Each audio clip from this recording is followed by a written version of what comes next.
Le scrutin s'est terminé le 23 avril. La présidentielle BD a quand même motivé 250 votants pour élire leur favori. À l'origine de ce scrutin un peu ordinaire, l'habitude de coller à l'actualité. En cette période électorale, la bibliothèque a sa sélection de BD autour de la politique et des présidentielles.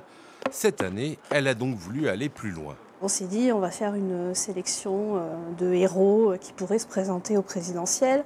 À partir de là, on a eu l'idée de leur faire à chacun un slogan de campagne. Et puis, c'est monté un peu comme une mayonnaise.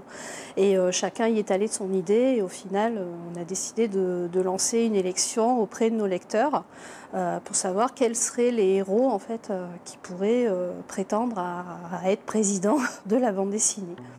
Ils étaient 13 candidats au premier tour, tous avec un slogan de campagne, des badges pour les plus militants, mais aussi des unes de journaux.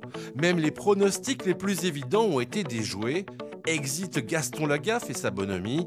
Le scrutin qui s'est terminé a finalement désigné Picsou et Mafalda.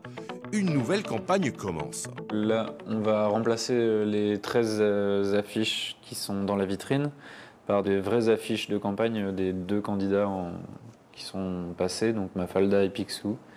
Donc là, je suis sur la fiche de Mafalda et j'essaie de trouver des trucs rigolos, je ne sais pas trop encore, je viens de commencer donc... Les bulletins sont prêts pour le second tour de cette élection et n'attendent plus que l'électeur. Précision, il n'y a eu aucun vote nul ou blanc au premier tour de cette présidentielle BD.